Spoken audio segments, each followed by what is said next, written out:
आज के इस वीडियो में हम लोग 12वीं कक्षा के भूगोल विषय के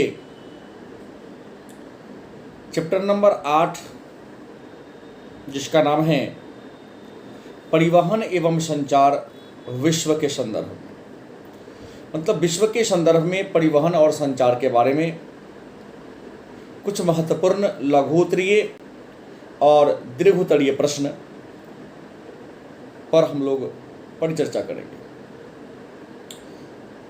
पहला प्रश्न है, परिवहन क्या है? परिवहन क्या है या परिवहन से आप क्या समझते हैं? आपका उत्तर होगा, परिवहन उस सेवा या सुविधा को कहा जाता है। परिवहन उस सेवा या सुविधा को कहा जाता है जिसमें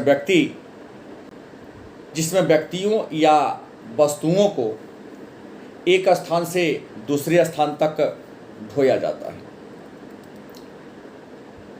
मतलब वस्तु या सेवा को एक स्थान से दूसरे स्थान तक ढोना परिवहन कहलाता है। दूसरा प्रश्न है, परिवहन जाल क्या है?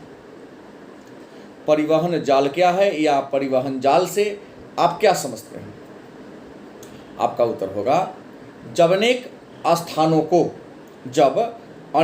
स्थानों को सड़कों द्वारा जोड़ दिया जाता है। जब अनेक स्थानों को सड़कों द्वारा जोड़ दिया जाता है तो जिस प्रारूप का निर्माण होता है उसी प्रारूप को हम सड़क जाल के नाम से जानते हैं।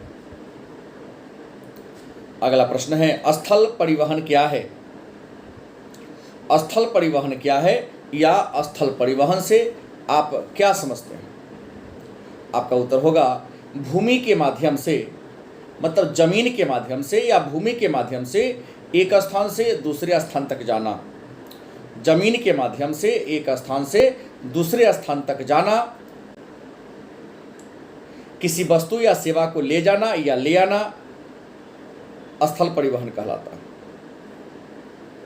अगला प्रश्न है, कई बार पूछा जा चुका है, दीर्घोत्तरीय प्रश्न है, सड़क परिवहन को प्रभावित करने वाले कारकों को लिखें। सड़क परिवहन को प्रभावित करने वाले कारकों को लिखें। आपका उत्तर होगा, सड़क परिवहन को प्रभावित करने वाले प्रमुख कारक निम्नलिखित हैं। नंबर 1, धरातल। समतल भूभाग सड़क के विकास का आधार है। यही कारण है कि विश्व की अधिकांश सड़कें मैदानी भाग में बनाई जाती है, अर्थात धरातल सड़क परिवहन को प्रभावित करने वाला सबसे प्रधान कारक है। दूसरा है कठोर धरातल। सड़कों के निर्माण के लिए धरातल का कठोर होना, मतलब मजबूत होना अति आवश्यक है, क्योंकि दलदली भूमि पर सड़क का निर्माण करना संभव नहीं है। अतः सड़क का टिकाऊ होने के लिए धरातल का कठोर होना जरूरी है। तीसरा है घनी आबादी या घनी जनसंख्या।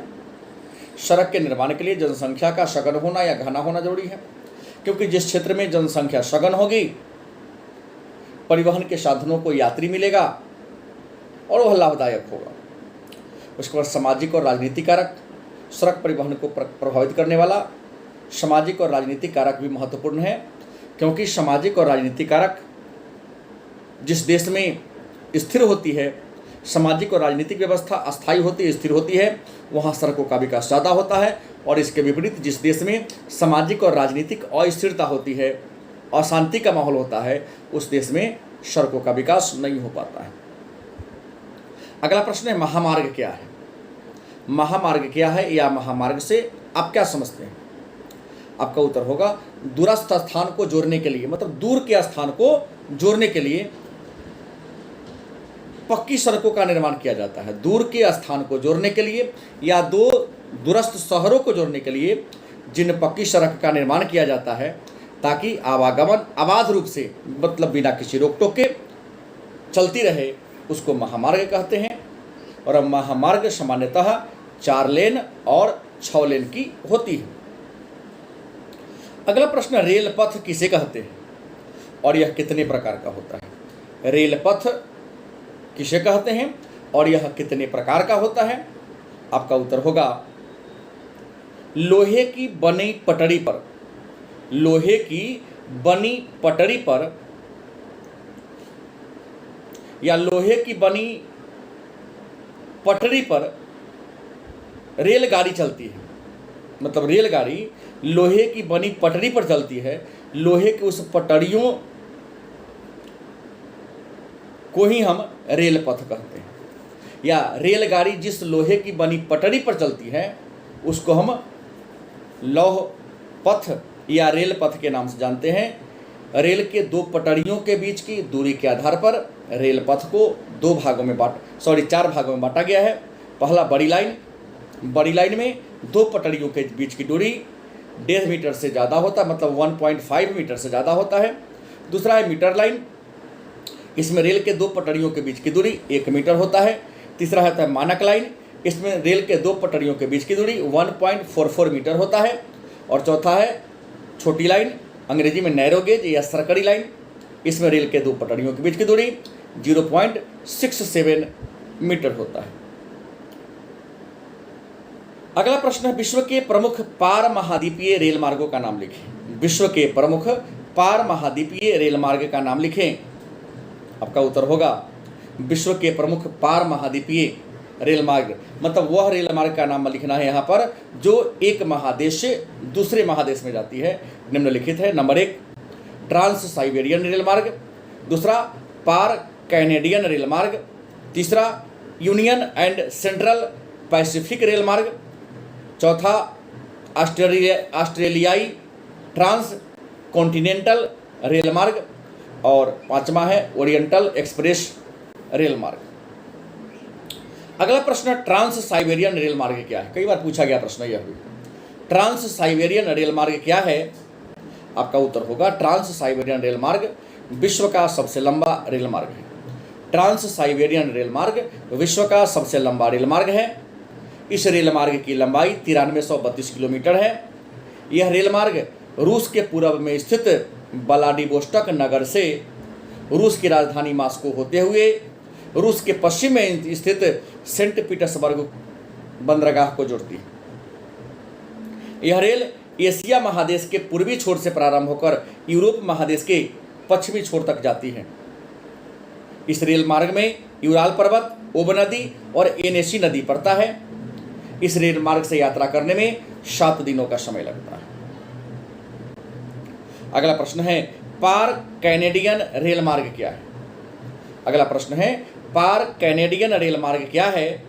आपका उत्तर होगा पार कैनेडियन रेल मार्ग कनाडा की सबसे लंबी रेल मार्ग है। पार कैनेडियन रेल मार्ग कनाडा की सबसे लंबी रेल मार्ग है, सबसे महत्वपूर्ण रेल मार्ग है। इस रेल मार्ग का निर्माण 1886 ईस्वी में हुआ था। यह रेल मार्ग कनाडा के पूर्व में स्थित हेलीफैक्स से प्रारंभ होकर कनाडा के पश्चिम में प्रशांत महासागर के किनारे वैंकूवर नगर को जोड़ती है। इस रेल मार्ग की लंबाई 7050 किलोमीटर है। इस रेल मार्ग को कनाडा की आर्थिक धमनी कहा जाता है। अगला प्रश्न है, जल परिवहन क्या है? जल परिवहन क्या है? जल परिवहन को प्रभावित करने वाले कारकों को लिखें। या प्रमुख कारक कौन कौन है? आपका उत्तर होगा जल के माध्यम से एक स्थान से दूसरे स्थान तक जाना जल परिवहन कहलाता है। जल के माध्यम से एक स्थान से दूसरे स्थान तक जाना जल परिवहन कहलाता है। और जल परिवहन को प्रभावित करने वाले प्रमुख कारक हैं। नंबर 1, नदियों में जल की गहराई सब जगह समान होनी चाहिए। नदी हिम से मतलब बर्फ से मुक्त होना चाहिए। नदी के मार्ग में रपट या चट्टान या झरना नहीं होना चाहिए। नदी दलदली मार्ग से नहीं गुजरना चाहिए। नदी का बहाव मतलब पानी का वेग कम होना चाहिए। और नदी की पेट में मतलब तली में बालू, रेत मतलब बालू जमा नहीं होना चाहिए। अगला प्रश्न है, जल परिवहन के महत्व को लिखें। अगला प्रश्न है, जल परिवहन के महत्व को लिखें। आपका उत्तर होगा जल परिवहन के महत्व निम्नलिखित हैं। यह प्रश्न बड़ा महत्वपूर्ण है, इसको भी कई बार पूछा जा चुका है। जल परिवहन के महत्व निम्नलिखित हैं। नंबर 1, जल परिवहन के लिए मार्ग निर्माण की जरूरत नहीं होती है। दूसरा विशेषता है या लाभ है, जल परिवहन में रख रखाव पर कोई खर्च नहीं होता है। परिवहन के अन्य साधनों में की तुलना में जल परिवहन सस्ता है। जल परिवहन में छोटा से लेकर बड़े बड़े जहाज तक चलते हैं। जल परिवहन से पर्यावरण को क्षति नहीं होता है और विश्व के कुल व्यापार का 90% आयात और निर्यात जल परिवहन के माध्यम से ही होता है। अगला प्रश्न है, विश्व के प्रमुख समुद्री जलमार्ग का नाम लिखें। विश्व के प्रमुख समुद्री जलमार्ग का नाम लिखें। आपका उत्तर होगा विश्व के प्रमुख समुद्री जलमार्ग निम्नलिखित हैं। नंबर 1, उत्तरी अटलांटिक समुद्री मार्ग। नंबर 2, भूमध्य सागरीय हिंद महासागरीय समुद्री मार्ग। नंबर 3, उत्तमाशा अंतरीप समुद्री मार्ग। नंबर 4, उत्तरी प्रशांत समुद्री मार्ग। नंबर 6, दक्षिणी प्रशांत समुद्री मार्ग। अगला प्रश्न है, स्वेज नहर पर टिप्पणी लिखें, या स्वेज नहर के बारे में आप क्या जानते हैं। आपका उत्तर होगा स्वेज नहर विश्व का सबसे बड़ा जहाजी नहर है।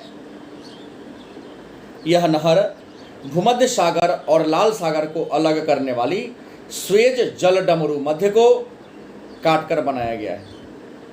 यह नहर भूमध्य सागर और लाल सागर को जोड़ती है।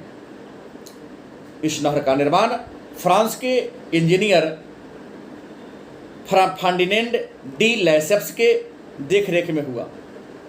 इस नहर का निर्माण 1859 से 1869 के बीच हुआ। इस नहर का राष्ट्रीयकरण 1956 ईस्वी में किया गया। इस नहर पर मिस्र का अधिकार है। मिस्र के कुल जीडीपी का 10% आय स्वेज नहर से प्राप्त होता है। स्वेज नहर भूमध्य सागर में स्थित पोर्ट सहित बंदरगाह को लाल सागर में स्थित स्वेज बंदरगाह से जोड़ती है। इस नहर की लंबाई 160 किलोमीटर, चौड़ाई 415 मीटर और गहराई 10 से 15 मीटर है। अगला प्रश्न है, स्वेज नहर के महत्व को लिखें। अगला प्रश्न है, स्वेज नहर के महत्व को लिखिए। आपका उत्तर होगा स्वेज नहर के बन जाने से लिवरपूल से मुंबई और गुजरात की दूरी 7250 किलोमीटर कम हो गई। स्वेज नहर के बन जाने से जकार्ता जाने में 4200 किलोमीटर और हांगकांग पहुंचने में 4500 किलोमीटर की दूरी कम हो गई। स्वेज नहर के निर्माण से भारत और अमेरिका या भारत और न्यूयॉर्क के बीच की दूरी 4500 किलोमीटर कम हो गई। अगला प्रश्न है, पनामा नहर पर टिप्पणी लिखें। पनामा नहर पर टिप्पणी लिखें। आपका उत्तर होगा पनामा नहर। आपका उत्तर होगा पनामा नहर, जिसका निर्माण 1904 ईस्वी से 1914 ईस्वी के बीच किया गया। पनामा नहर, जिसका निर्माण 1904 ईस्वी से 1914 ईस्वी के बीच किया गया। इस नहर का निर्माण अमेरिका ने कराया था। इस नहर के निर्माण में अमेरिका का 750 करोड़ रुपया खर्च हुआ था। यह नहर प्रशांत महासागर और अटलांटिक महासागर को अलग करने वाली पनामा जल डमरू मध्य को काटकर बनाया गया है। यह नहर प्रशांत महासागर के तट पर स्थित पनामा बंदरगाह को अटलांटिक महासागर के तट पर स्थित कोलोन बंदरगाह से जोड़ती है। इस नहर की लंबाई 72 किलोमीटर, चौड़ाई 90 मीटर। इस नहर को पार करने में 24 घंटा का समय लगता है और इस नहर से प्रतिदिन 50 जहाज गुजरते हैं। इस नहर के निर्माण में कुलवेस या गेलाड नामक पहाड़ी को काटा गया। मतलब गेलाड का ही अन्य नाम कुलवेस है। इस नहर के निर्माण करते समय गेलाड या कुलवेस नामक पहाड़ी को काटा गया। अगला प्रश्न है, वायु परिवहन क्या है। वायु परिवहन की विशेषता को लिखें। वायु परिवहन क्या है, वायु परिवहन की विशेषता को लिखें। आपका उत्तर होगा वायु के माध्यम से, हवा के माध्यम से एक स्थान से दूसरे स्थान तक जाना वायु परिवहन कहलाता है। वायु परिवहन की प्रमुख विशेषता निम्नलिखित हैं। पहली, यह परिवहन का सबसे तेज और महंगा साधन है। दूसरी, यह लंबी दूरी के लिए उपयुक्त माना जाता है।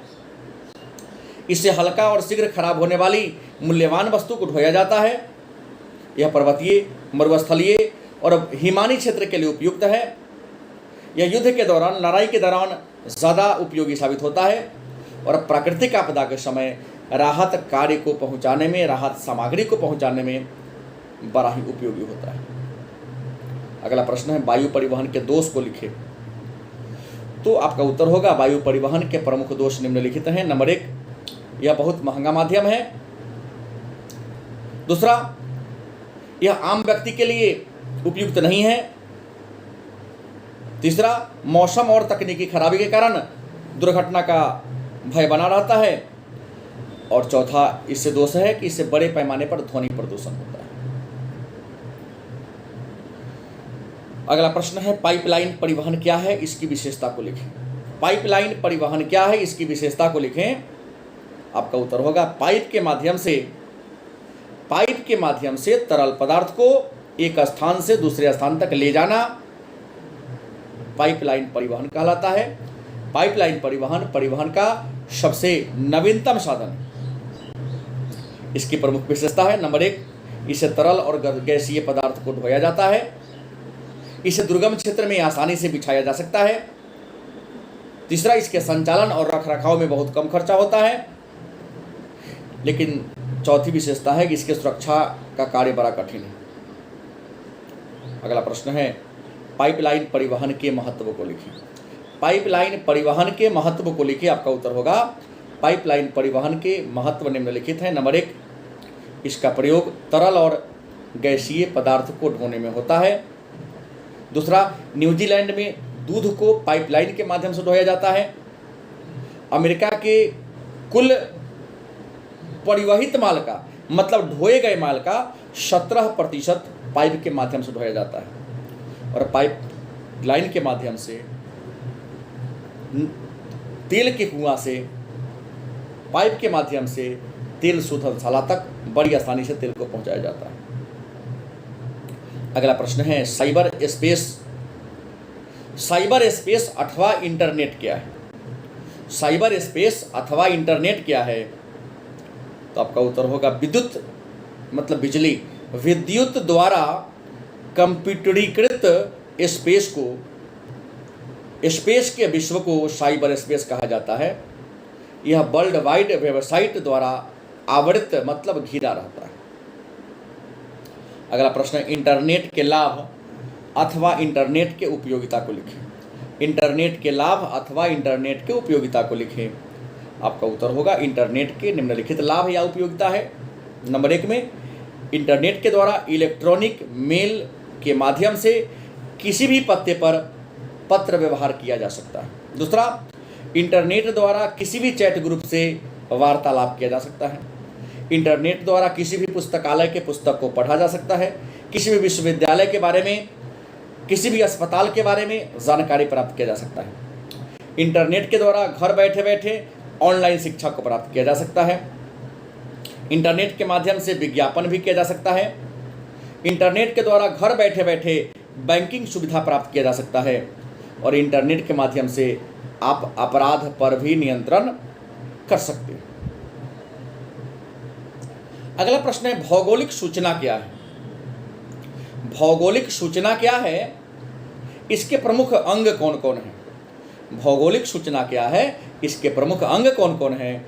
आपका उत्तर होगा भौगोलिक सूचना एक ऐसी प्रणाली है। भौगोलिक सूचना एक ऐसी प्रणाली है जो सभी प्रकार के स्थानिक या भौगोलिक आंकड़ों को प्राप्त करने के लिए, उसे इकट्ठा करने के लिए, उसका विश्लेषण करने के लिए, प्रबंधन करने के लिए तथा उसे प्रस्तुत करने के लिए किया जाता है। इसके प्रमुख अंग हैं हार्डवेयर, सॉफ्टवेयर, आंकड़ा, मानव और विधियां, मतलब प्रोसेस। अगला प्रश्न है भौगोलिक सूचना के प्रमुख चरण कौन कौन हैं? अगला प्रश्न है भौगोलिक सूचना के प्रमुख चरण कौन कौन हैं? आपका उत्तर होगा भौगोलिक सूचना के 5 चरण हैं। नंबर 1 आंकड़ों का संग्रह, आंकड़ों का परिष्करण। तीसरा है संग्रहण, विश्लेषण और उपयोगकर्ता उन्मुख परिणाम। और अगला प्रश्न है जीपीएस क्या है? GPS global satellite positioning, GPS क्या है, इसके कार्य प्रणाली को लिखें।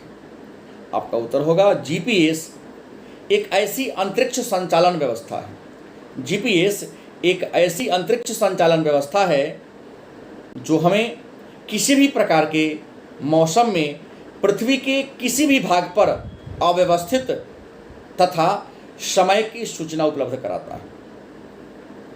यह पृथ्वी की कक्षा में 60 डिग्री उत्तरी अक्षांश से 60 डिग्री दक्षिणी अक्षांश के मध्य उपग्रहों को इस प्रकार निर्धारित होते हैं कि पृथ्वी के किसी भाग पर किसी भी स्थान पर सूचना को आसानी से भेजा जा सके और सूचना को प्राप्त किया जा सके। और आज का अंतिम प्रश्न है, जीपीएस के उपयोग या महत्व को लिखें।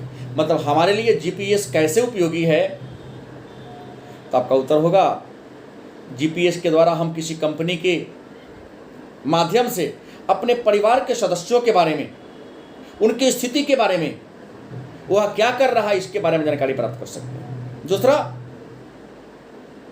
जीपीएस के माध्यम से अगर यदि आप अपने वाहन में जीपीएस लगा दें तो आपका वाहन कहाँ कहाँ जा रहा है, कौन ले जा रहा है, अभी कहाँ पर खड़ा है, इसकी आप जानकारी प्राप्त कर सकते हैं। जीपीएस के माध्यम से अगर किसी व्यक्ति के पॉकेट में एंड्रॉयड मोबाइल है और जीपीएस ऑन है तो आप ये पता लगा सकते हैं कि वह व्यक्ति अभी कहाँ खड़ा है। उसके बाद किसी भी स्थान पर हम कब पहुंचे, कोई व्यक्ति किसी स्थान पर कब पहुंचा, इस बात की जानकारी भी आप जीपीएस के माध्यम से लगा सकते हैं। और अगला बात, रास्ता में जा रहे हैं, रास्ता भटक गए हैं, तो जीपीएस आपको सही रास्ता दिखा देता है कि आपको कैसे कैसे चलना है। किसी आदमी से पूछने की कोई ज़रूरत नहीं पड़ेगी आपको। तो ये रहा भूगोल विषय के चैप्टर नंबर 8 परिवहन और संचार, जो विश्व के संदर्भ में हमने चर्चा किया। परिवहन और संचार एक और टॉपिक है जो भारत के संदर्भ में है, जो आगे की क्लास में चर्चा करेंगे। धन्यवाद।